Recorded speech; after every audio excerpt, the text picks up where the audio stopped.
Olá, boa noite. Estamos começando mais uma transmissão do canal IP de Vila Nova, da Igreja Presbiteriana de Vila Nova, aqui em Goiânia. Já estou vendo aqui alguns irmãos presentes na sala e eu gostaria de perguntar se vocês estão vendo a transmissão, porque eu não estou vendo aqui no meu. Alguém dá um alô aí para mim, por favor?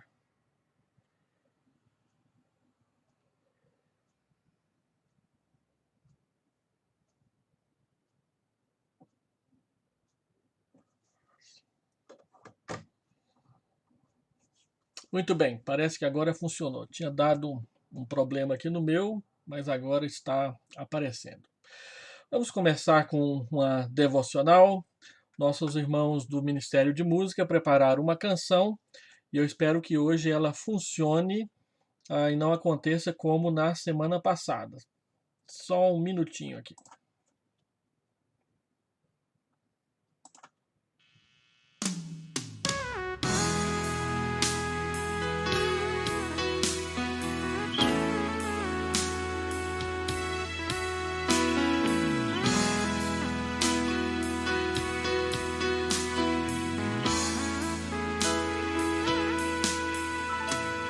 Às vezes parece que ser um cristão não é fácil em meio à escuridão. Ainda mais se eu pensar que não é minha luz, mas a união com Deus que um brilho produz.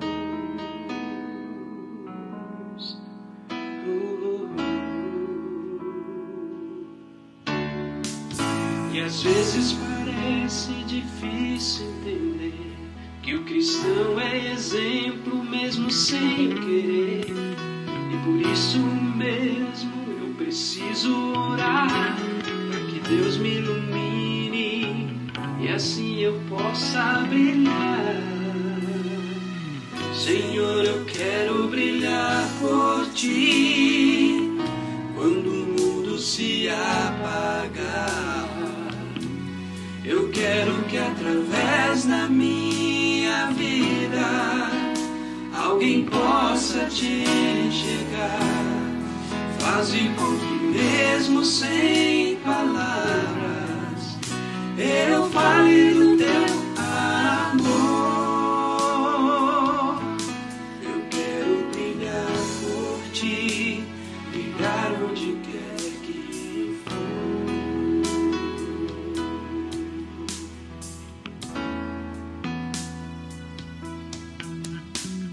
Às vezes eu temo que vou fracassar, pois eu sei que errei e continuo a errar.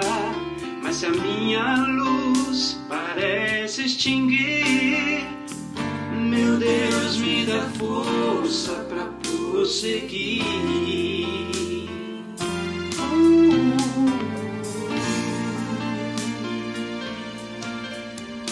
Não me importa o quanto eu tente me esforçar, eu só posso vencer se Ele me ajudar. E é quando percebo meu esforço é vão, que devo fazer é segurar Sua mão. Senhor, eu quero brilhar por Ti quando o mundo se apagar. Eu quero que através da minha vida alguém possa Te enxergar. Faze com que mesmo sem palavras eu fale do Teu amor. Se eu quero brilhar por Ti, brilhar onde quer que for. E quando minha luz parece vacilar, é só me unir àquela luz que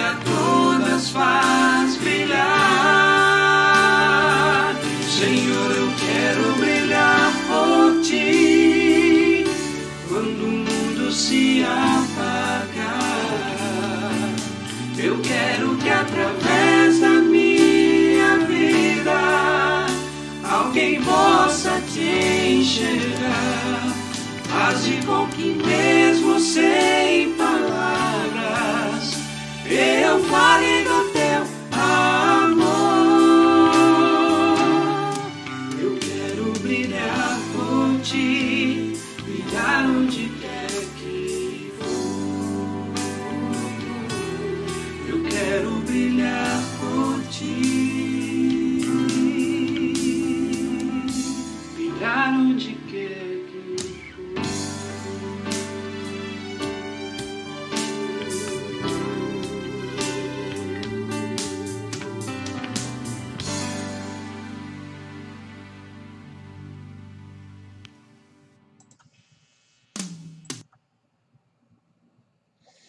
Muito bem, vamos orar? Pai Santo, Deus amado, nós entramos na Tua presença pedindo que não somente o Senhor nos faça brilhar por Ti, mas que a luz do Teu rosto brilhe sobre nós para nos abençoar, como diz o Salmo 67. Visita-nos, Senhor Deus, nessa hora, enche-nos do Teu Santo Espírito, guarde-nos na Tua santa paz. Eu oro em nome de Jesus. Amém. Amém. Muito bem, nós queremos dar uma palavra de saudação a todos os irmãos que já entraram. Estou vendo vários aqui: Cleisia, Jair, Lenine, Odracir, Leile, João Pedro, Irene Fonseca. São todos muito bem-vindos aqui no canal. Que o Senhor venha fortalecê-los. A Thelma também estou vendo aqui. Maria de Lourdes. Que o Senhor venha encher a sua vida da sua presença e da sua graça. E que bom que vocês toda quarta-feira estão aqui nos acompanhando fielmente e ao vivo, embora muitos irmãos não tenham feito dessa forma. Nosso propósito hoje é fechar uma série de 3 estudos que nós fizemos sobre a parábola do filho pródigo, a parábola do pai esperançoso, em Lucas capítulo 15.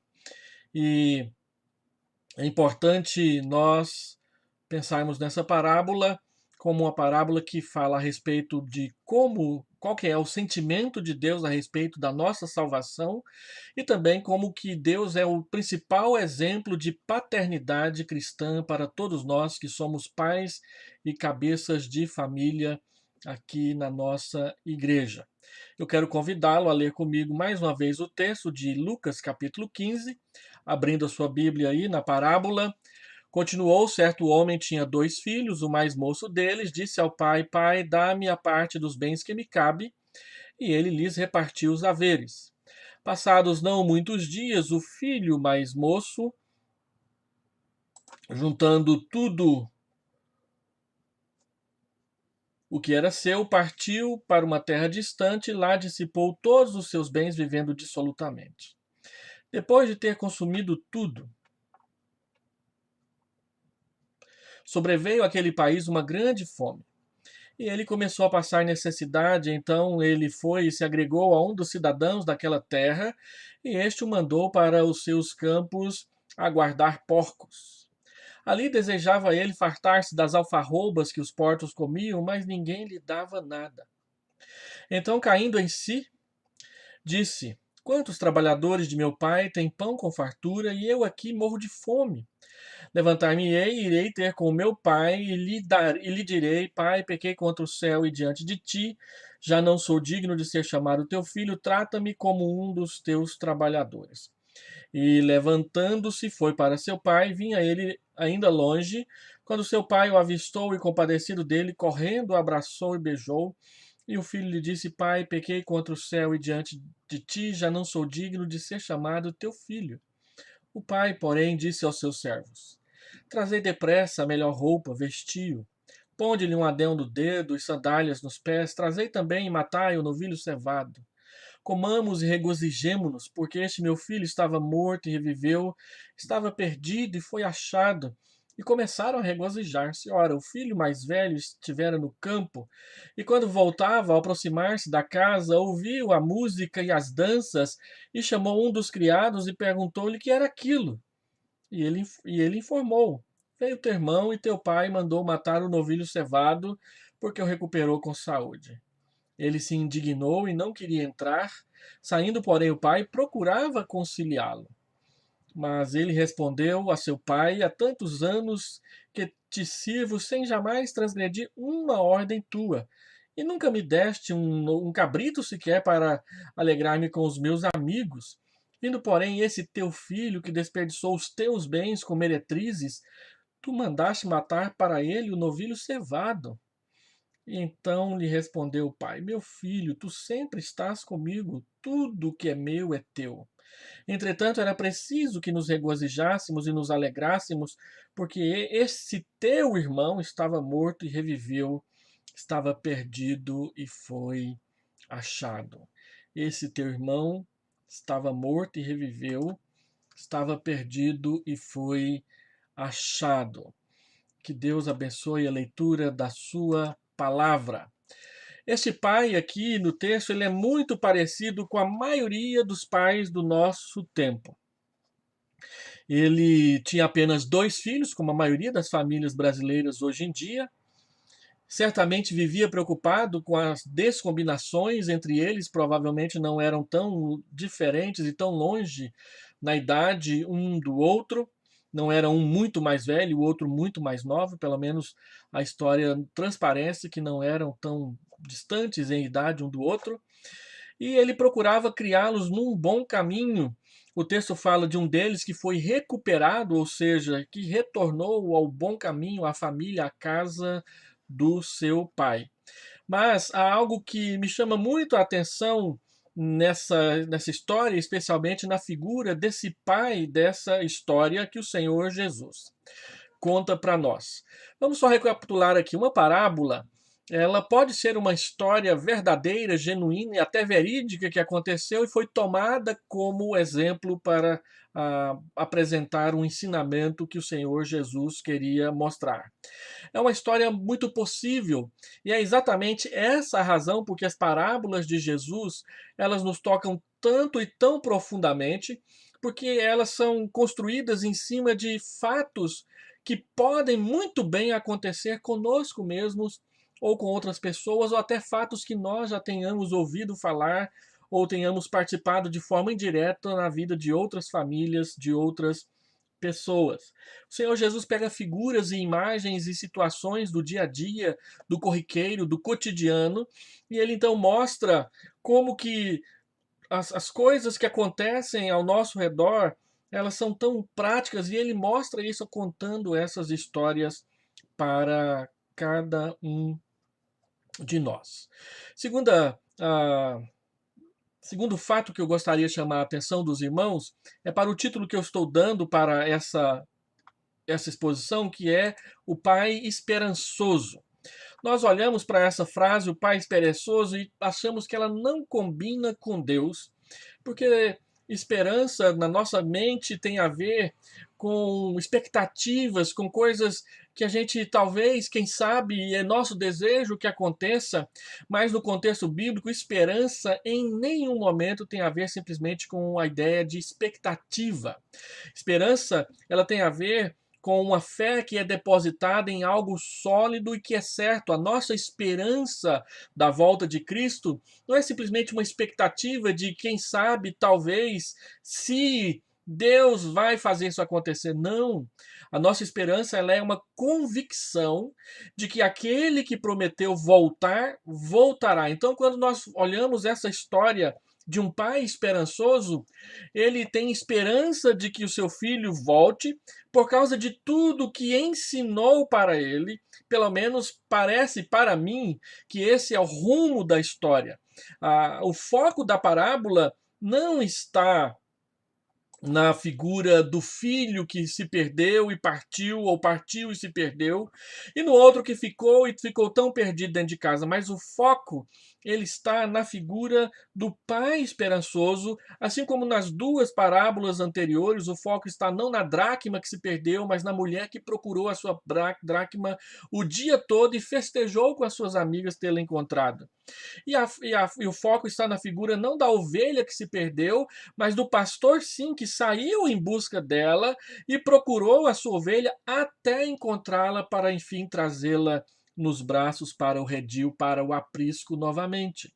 Então é a parábola do pastor, do bom pastor diligente, da dona de casa diligente e do pai esperançoso que se segurou naquilo que ensinou para os seus filhos. Ele sabia e ele desejava, mas ele tinha essa firme convicção de que em algum momento o seu filho ia cair em si, como de fato aconteceu, e retornou para casa. É por isso que essa parábola ela é muito forte na vida de pais que têm seus filhos desviados e afastados da comunhão da igreja e também da comunhão com o filho. Porque educar um filho no caminho do Senhor pelos princípios da palavra tem sim a promessa de Deus de que vai agir a nosso favor. Isso não quer dizer que todos os filhos de crentes são salvos e conhecem o Evangelho, porque nós ensinamos para ele. Cada um deve ter o seu encontro pessoal com Deus. Esse filho pródigo da parábola teve o seu encontro pessoal com Deus lá longe, quando ele caiu em si e resolveu voltar para a casa do seu pai, e o Senhor Jesus, ele ilustra a casa do Pai como o céu, a casa do nosso Pai Celestial, que é Deus. Voltar para a casa do Pai é voltar para Deus na visão de Jesus. E é isso que ele quer ensinar para fariseus, escribas e para o público em geral, de que nós devemos receber aquele que arrependido volta para casa e não escolher o caminho do menosprezo, do ressentimento, da mágoa, do lançar fora aqueles que Deus está querendo trazer para dentro da sua casa. Esse pai, ele me chama muita atenção, como eu disse, porque ele mostra que esse pai, ele não perdeu a sua esperança, ele não deixou a sua esperança morrer diante das cabeçadas dos seus filhos, ele não abandonou os princípios que ele ensinou para cada um deles, e ele os recuperou a ambos de volta com serenidade e amor. Eu quero mostrar isso nessa parábola de três formas. Primeiro, mostrando que o pai da parábola, conforme o Senhor Jesus Cristo nos ensina aqui, ele não criou seus filhos para si mesmo, mas ele os criou para repartir com eles tudo que ele construiu. Isso fica muito claro em três frases no texto em que o pai se dirige ao seu filho mais velho. Ele disse, e nós meditamos nisso na semana passada, ele repartiu-lhes os bens. Embora tenha sido o filho mais novo que desonrou o pai e pediu a herança para si, o Senhor Jesus diz claramente que o pai repartiu a herança com ambos. Então, o filho mais velho já tinha recebido também a sua herança por parte do seu pai. Ele também mostra que criou seus filhos não para si mesmo, mas para repartir com eles tudo o que ele construiu. Quando ele disse para o seu filho mais velho, tu estás comigo sempre, ou tu estás sempre comigo. Ele diz, olha, eu sei que você não se afastou de mim, e eu valorizo isso, e quero que você usufrua disso comigo todos os dias. Ele não apresentou e conduziu a sua família num projeto de vida mesquinho, egoísta e individualista, no qual os filhos simplesmente têm que ver a sua riqueza e babar diante dela, esperando que talvez algum dia, quando ele morrer, eles a recebam.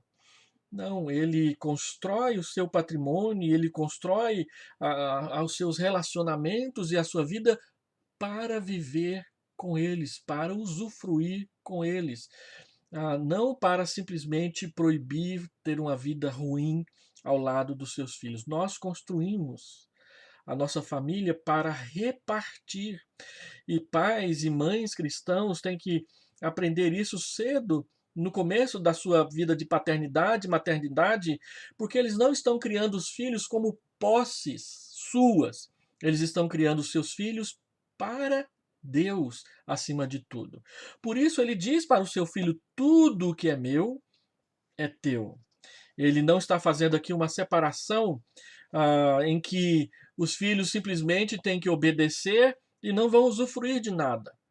Também a Bíblia não ensina que os pais fazem tudo para os filhos, como a nossa sociedade moderna ensina, mas nós precisamos entender o princípio bíblico da aliança, de que nós vivemos dentro de uma família, dentro de um pacto familiar em que Deus é o Pai, nós somos seus filhos e Ele quer dividir a eternidade conosco, salvando-nos, perdoando-nos dos nossos pecados.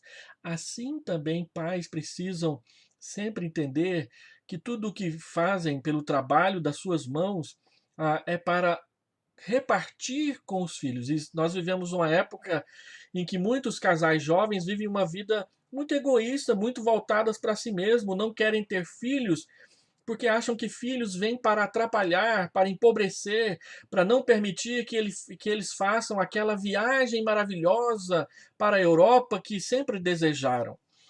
Enquanto que filhos não vêm para ser peso, não vêm para ser atrapalho, não vêm para estragar coleção de CD ou quebrar pendrives ou coisas que tais. Filhos vêm para entrar na comunhão da família, na aliança da nossa vida com Deus. Ele não criou seus filhos para si mesmo, mas ele os criou para viverem dentro da comunhão familiar. Nós vivemos num contexto em que muitos pais criam os filhos para si.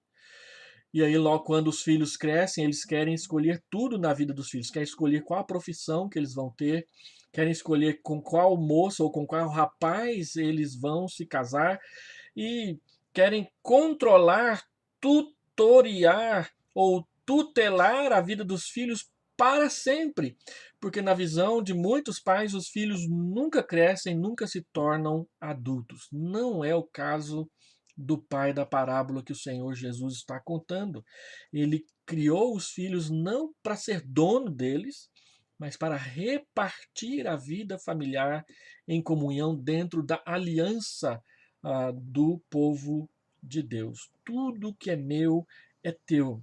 A Bíblia, em vários momentos, mostra os problemas familiares de vários homens importantes na Escritura, como, por exemplo, Jacó, que não escondia predileções entre os seus filhos, como por exemplo José e Benjamim, porque eram filhos de Raquel, a mulher que ele tinha amado primeiro, e o resultado foi que os outros filhos dele, com Lia e com as outras duas mulheres, passaram a nutrir ciúmes e ódio do irmão preferido do papai.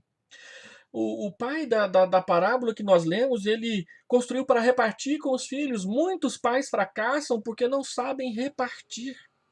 A cobiça dos pais gera a cobiça dos filhos.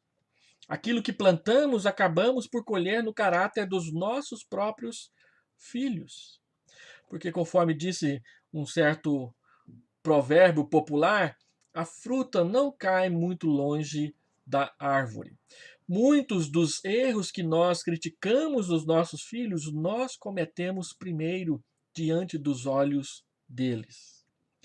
Davi tinha problemas em casa, ele tinha uma família muito grande, muitos casamentos, a poligamia azedou a sua vida familiar, e aí ele tem um filho que estupra a própria irmã porque é filha de outra mãe. Absalão mata seu irmão Aminon, e depois tenta usurpar o trono do seu próprio pai, e é morto pelo general de Davi, a contragosto de Davi.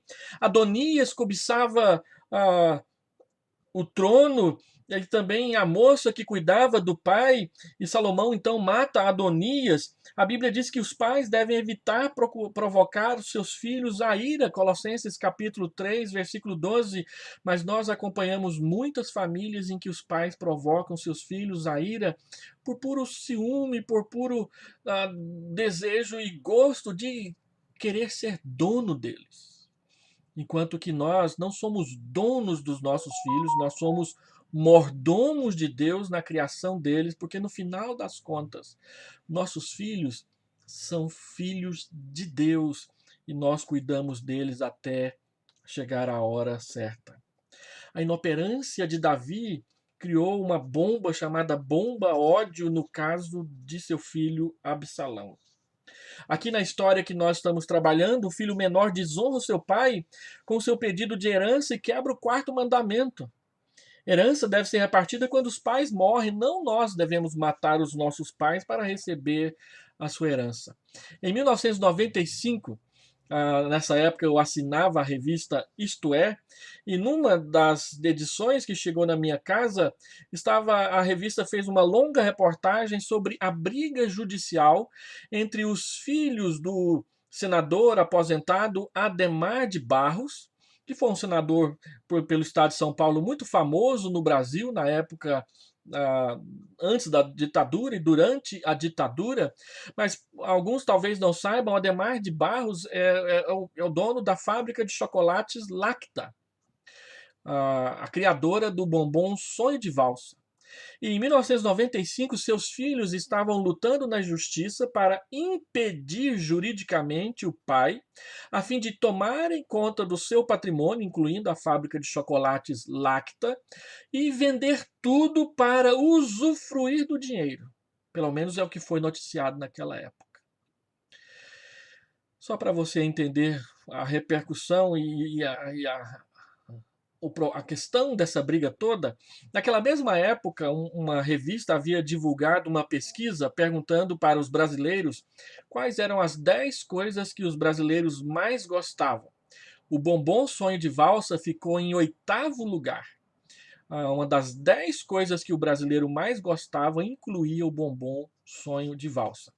Quando eu pedi a Edneia em namoro lá no ano 1987, eu a pedi em namoro oferecendo um bombom Sonho de Valsa para ela. Então, a cobiça dos filhos é capaz de destruir um patrimônio, e um patrimônio que é muito maior do que a própria família, porque simplesmente quer usufruir da herança antes de recebê-la na morte dos seus pais. O filho pródigo considerou seu pai morto. Contudo, a bondade do pai anuiu a desonra do filho e o deixou sair de casa, rico, porém morto. Eu penso que ele deixou ir porque confiava nos princípios bíblicos sobre os quais construir a educação dos seus filhos.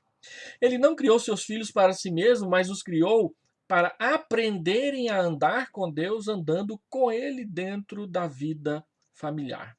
Muitos pais se desesperam quando enfrentam problemas dessa natureza com os filhos.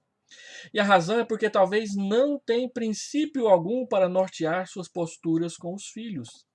O Senhor Jesus mostra que esse pai, que representa Deus, ele anuiu a desonra do filho não porque era um pai fraco, mas porque era um pai convicto e tinha uma esperança segura de que seu filho cairia em si e voltaria para casa. A pergunta que nós precisamos fazer para nós pais: para quem nós estamos criando os nossos filhos? Nós estamos criando os nossos filhos para a vida, como muitos pais falam? Ou nós estamos criando os nossos filhos para servir e conhecer, para conhecer e servir a Deus? Nós estamos criando nossos filhos, para a glória de Deus? Nossos filhos não são os nossos investimentos para o futuro, nem são o peso do nosso futuro. Nossos filhos são seres humanos que nasceram a partir de nós pela graça providencial de Deus, que é o nosso Senhor. Em segundo lugar, esse pai não deixou a sua esperança morrer e não deixou o seu amor esfriar, mesmo quando seu filho desperdiçou tudo longe de casa, mas o recebeu de volta com ternura e perdão. Você vê isso do verso 13 ao verso 24. O tipo de vida que o filho vivia longe de casa é definida para nós nas Escrituras como morte, porque ele diz no final que o seu filho estava morto e reviveu, estava perdido e foi achado. A narrativa do texto não diz se a terra distante impedia o pai de ouvir falar do seu filho.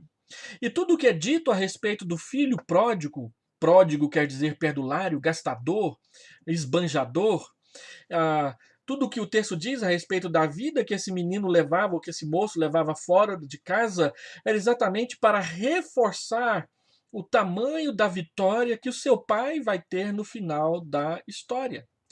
E para reforçar o tamanho do amor gracioso desse pai no final da história. De repente, a gente podia até mudar o título que eu dei de pai esperançoso para pai gracioso, porque o que esse moço vai experimentar no seu retorno é maravilhosamente graça superabundante da parte do seu Pai, que para nós é Deus na sua ação conosco.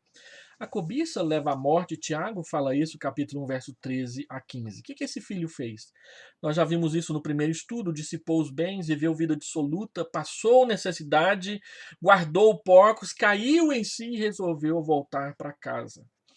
E o seu pai, então, esperou pela volta do filho. E é interessante a gente especular um pouquinho, o texto não diz, mas é interessante a gente especular alguns dados importantes da narrativa do Senhor Jesus. Porque o primeiro que vê o filho voltando é o próprio pai. Não é o empregado, não é nem o cachorro manezinho que fica lá na porta banando seu rabinho, não é a mãe. A mãe sequer é mencionada na história, não menciona-se uma única vez.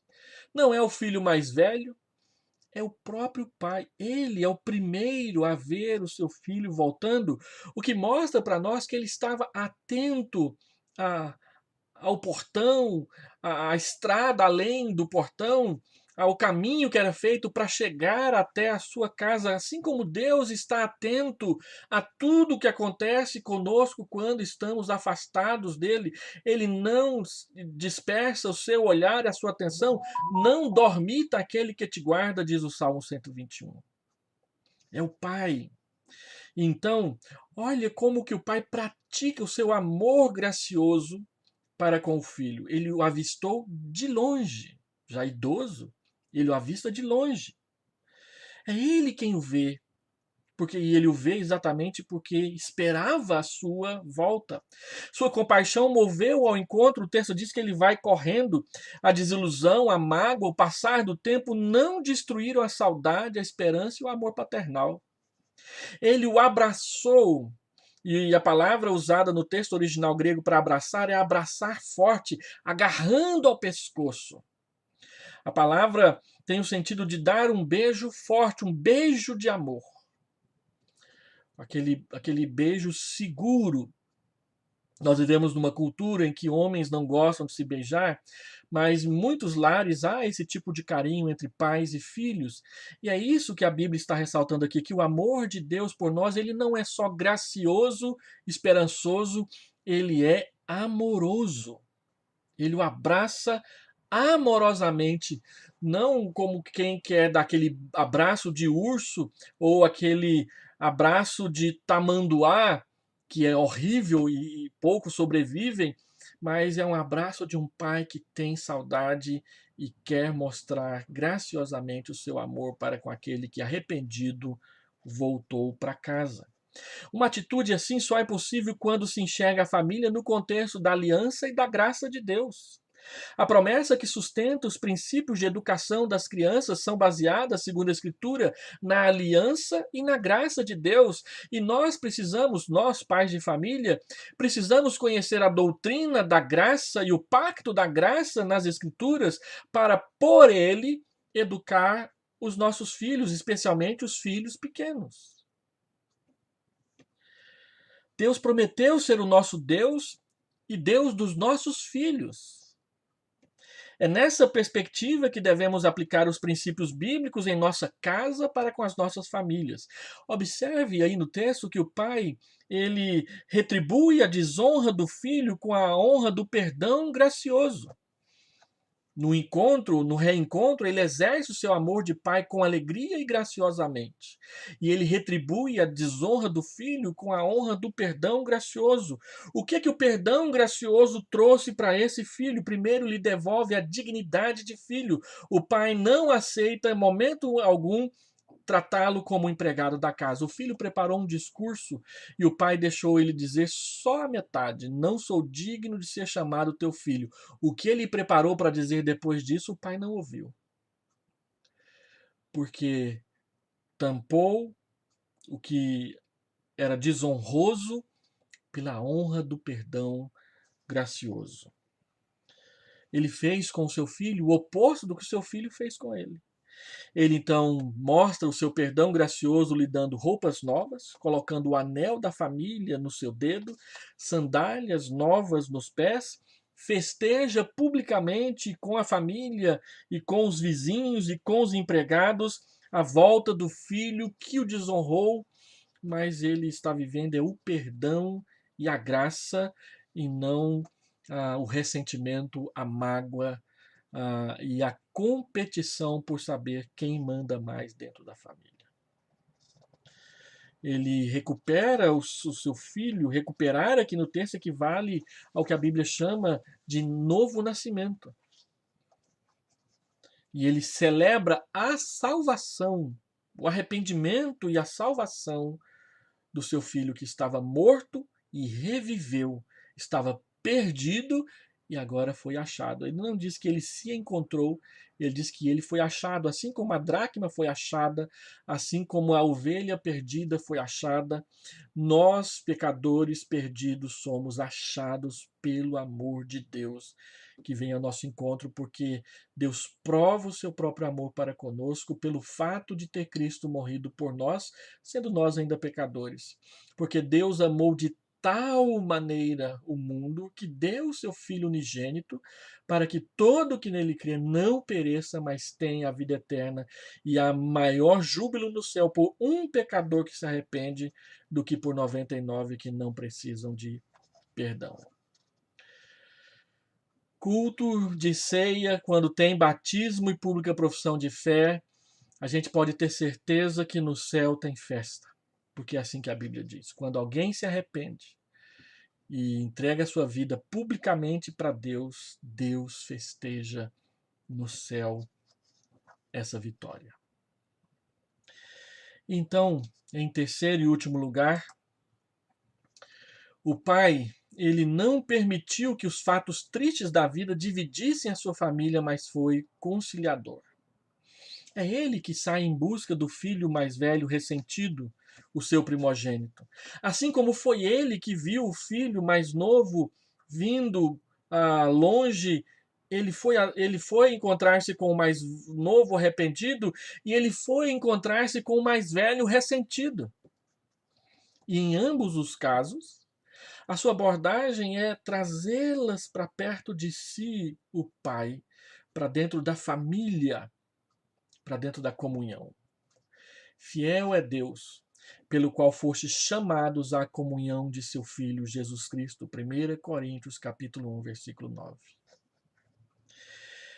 Seu pai deixou os convidados, o que era uma indignidade na cultura do Novo Testamento, para ir buscar o seu filho perdido, assim como o Senhor Jesus saiu do templo de Jerusalém no dia da comemoração da festa dos tabernáculos e foi lá no tanque de Betesda curar aquele único paralítico que estava lá há 38 anos. O que é o mais importante? O mais importante não é a aparência e nem a festa em si. O mais importante é o motivo da festa, o arrependimento do filho. Então ninguém pode ficar de fora. E o pai busca o seu primogênito, e a palavra diz que ele procurou conciliá-lo, ele procurou chamá-lo para perto. A palavra conciliação na Bíblia tem o sentido de trazer para perto, chamar para perto de si, para perto de Deus, para perto do Pai, para dentro da família. E ele desmonta com carinho a falsa acusação do filho mais velho de que ele não soube lidar com o filho mais novo. Ele diz: não, meu filho, tudo que é meu é teu, você está sempre comigo. Vamos entrar. Era importante a gente festejar o arrependimento do seu irmão. É importante nós reintegrarmos ele à família, porque a vitória é nossa. A vitória não foi da perdição, a vitória não foi do mundo. Compare o versículo 12 e perceberá que o primogênito também havia recebido a sua herança. A parte do filho mais velho era a metade de tudo. Era muito maior que a parte do filho mais novo. E isso nos leva a entender e a tirar algumas conclusões a respeito desse pai e a respeito dessa parábola para a nossa vida familiar.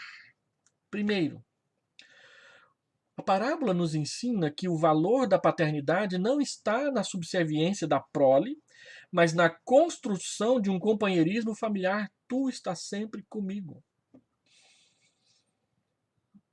A família cristã, modelo, não é aquela que o pai reina absoluto e todos lhe obedecem.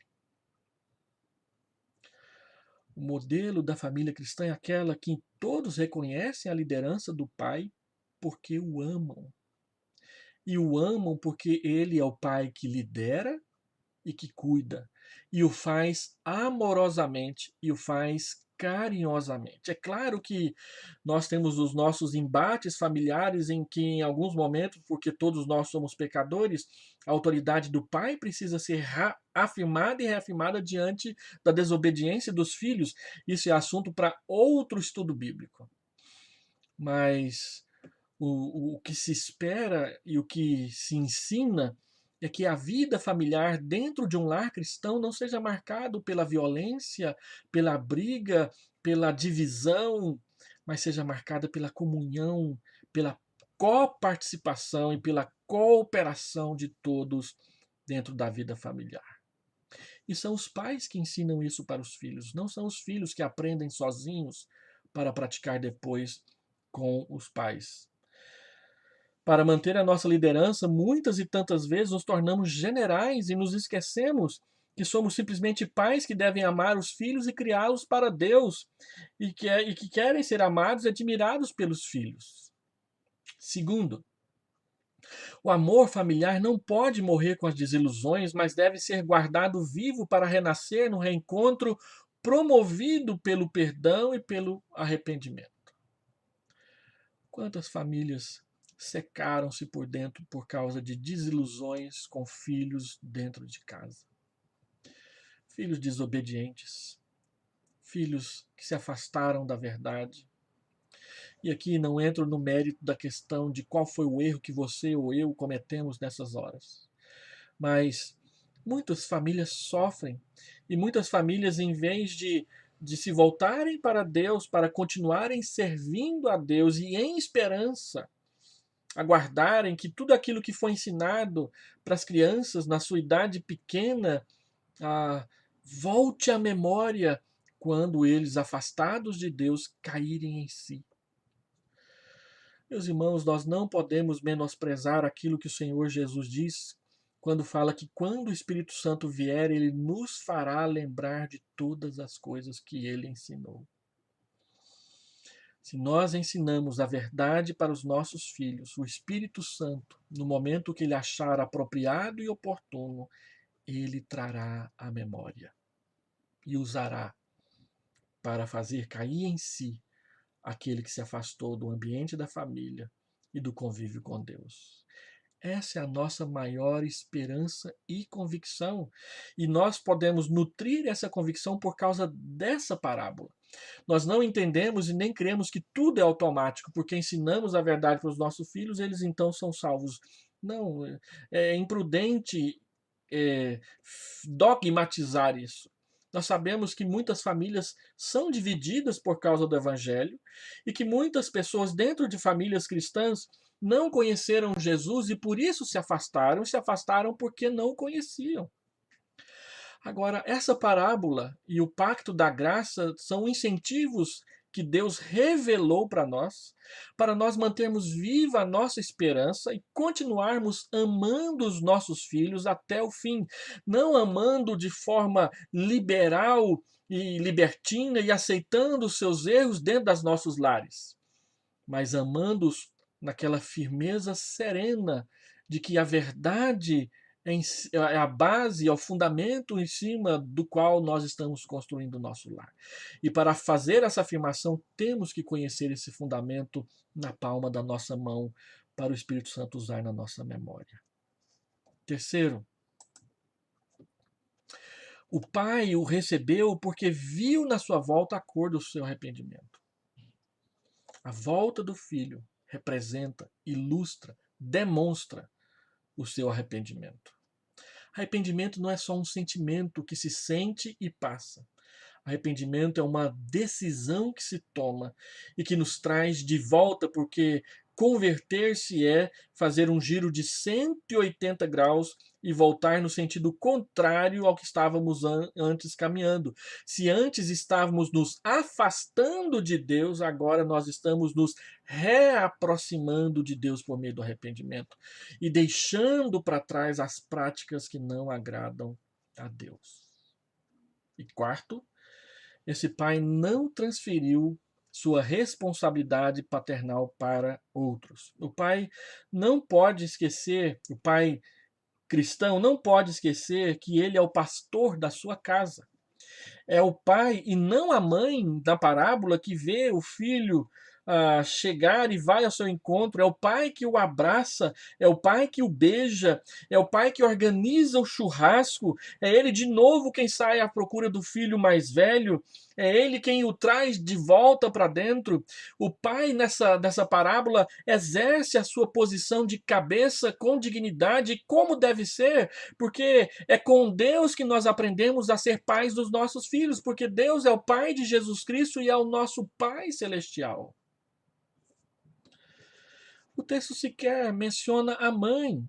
E aqui eu quero pedir desculpa às irmãs que estão assistindo, não quero de forma alguma ser ofensivo, mas o texto mostra claramente o que significa o papel de cabeça do pai, marido, homem dentro de casa. A mãe sequer é mencionada.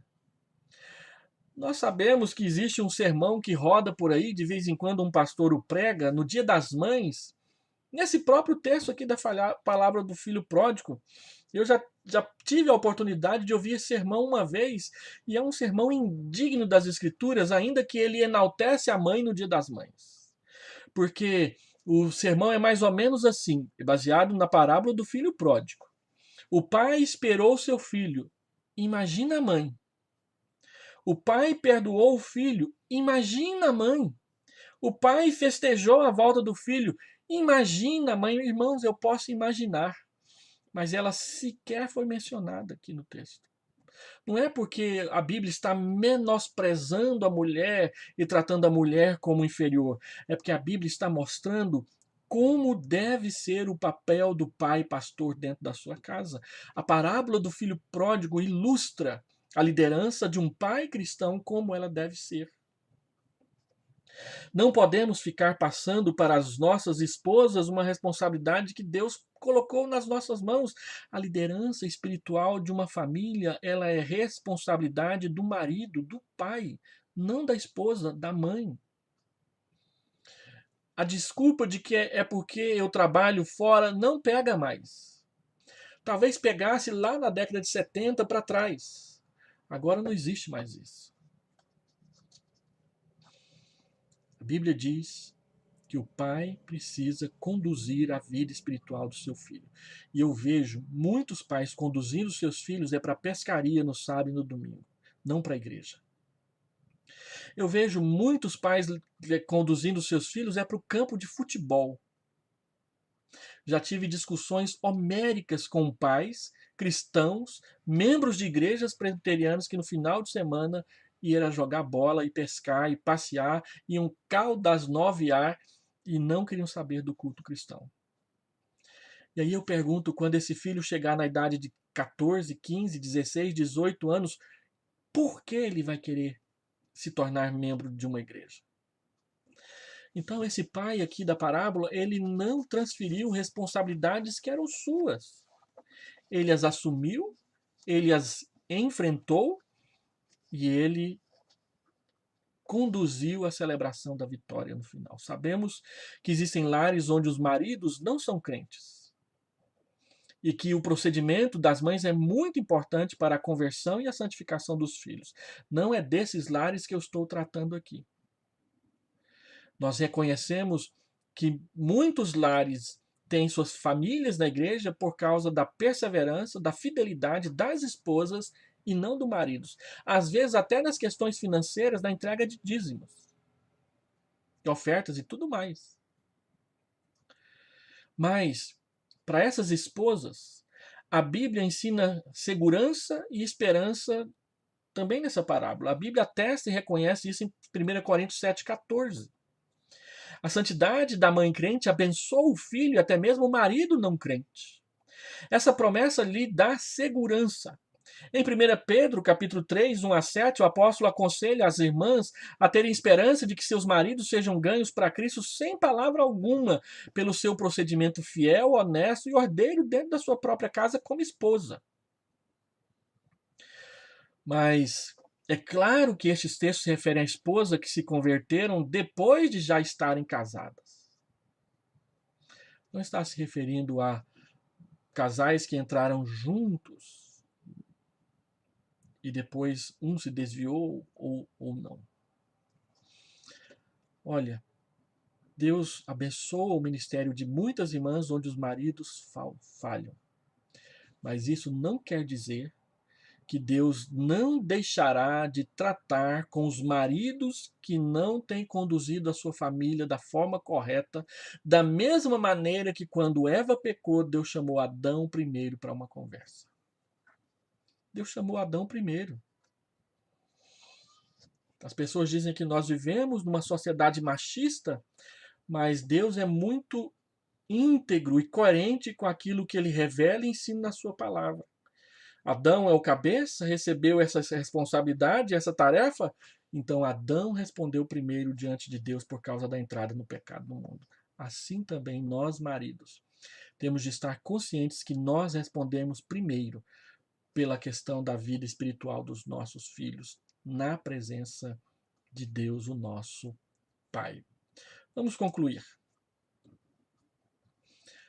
A parábola diz que a alegria do pai é a restauração do filho, assim como a alegria de Deus é a restauração dos pecadores. Esse pai, ele demonstra esperança e perseverança e ele pratica isso com graça, da mesma forma como Deus faz quando ele perdoa pecadores arrependidos, que é o propósito do ensino dessa parábola.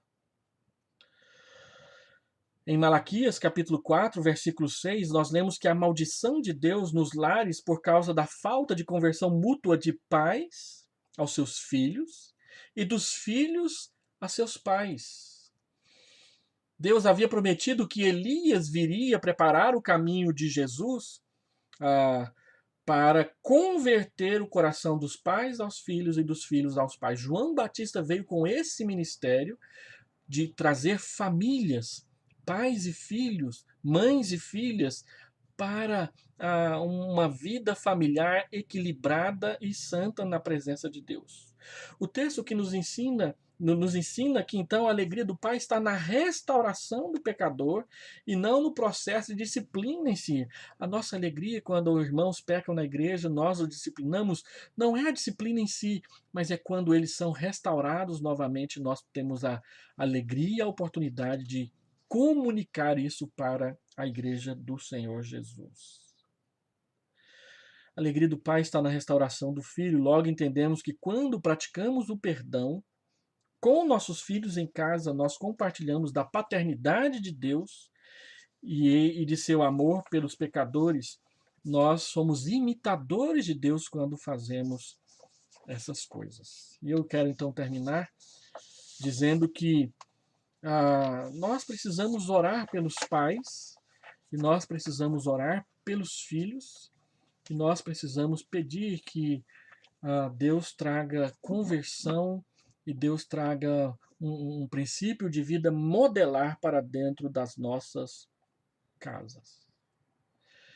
Então eu quero terminar orando por você que é pai, para que este modelo bíblico inunde o seu coração e sirva como uma pedra angular, uma pedra de toque, um fundamento, uma memória importante que vai servir de modelo para você tomar decisões, para você conduzir a sua família.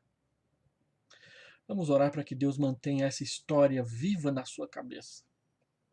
Segundo, vamos orar para que os lares da nossa igreja, onde tem filhos desviados e afastados, sejam tomados pela esperança e pela presença do amor gracioso do Pai, o Pai que quer ver seus filhos de volta dentro de casa. Deus e também nós. E vamos orar. E nós que pedimos para as irmãs orarem por nós, maridos. a fim de que nós não sejamos negligentes e que também as nossas esposas não tornem a nossa tarefa mais difícil e mais pesada do que ela já é, porque muitas vezes as irmãs, em vez de ajudar, elas só fazem atrapalhar, protegendo os filhos demais, querendo sempre tomar a liderança e a frente nessas questões, não conversando, escondendo pecados dos filhos para o marido, e a gente vê muito disso. Ore para que isso não aconteça na sua casa, mas que você, marido, esposa e marido, sejam uma equipe, um casal que trabalha junto na educação, na edificação espiritual dos seus filhos. Vamos orar. Deus, nós queremos pedir a tua bênção sobre nós.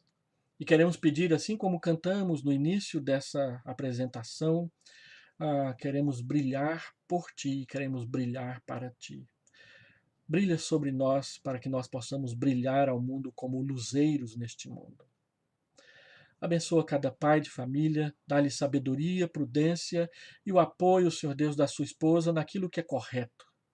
E que ele seja sábio a ponto, inclusive, de ouvir a sua esposa quando tem que lidar com os problemas dos seus filhos dentro de casa.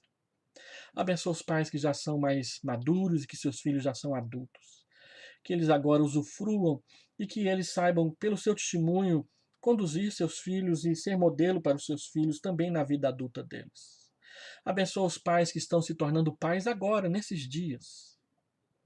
Nós intercedemos por cada um deles, pelos membros da igreja que têm filhos pequenos, menores de 10 anos. Dá sabedoria a cada um deles, porque a sua jornada é longa, ela tem muitos percalços, mas se eles agirem com prudência, sensatez e muito amor, eles colherão uma família unida na tua presença, em muitos casos. E que se tiverem que enfrentar o ressentimento, a tua presença no seu lar não lhes permitirá secarem e azedarem, mas continuarão dando flores e frutos, o que poderá, Senhor Deus, pela tua graça, ao nosso pedido, trazer nossos filhos de volta. E aqueles, Senhor Deus, que estão com os filhos em casa, que eles tenham sabedoria ao ensinar a palavra para os seus filhos, a fim de que seus filhos vejam no seu modelo e no seu ensinamento a verdade e assim sejam preparados para conhecer Jesus pessoalmente. É a oração que nós fazemos em nome de Jesus. Amém. Deus te abençoe. Esse vídeo ficará no nosso canal. Amanhã à noite ele já estará completamente disponível lá no canal. Compartilhe com outras pessoas. Se você gostou, dê um like. Se você também gostou, incentive as pessoas a se inscreverem no nosso canal. Estamos com 512 inscritos no canal. E nosso alvo é chegar a 1000. Com a graça de Deus, chegaremos a 1000 inscritos no nosso canal antes dessa pandemia acabar. E você que está assistindo é a pessoa mais importante para dizer se vale a pena ou não se inscrever nesse canal pelo conteúdo das palestras, dos vídeos que temos colocado aqui. Deus lhe dê paz e tenha uma boa noite na sua presença.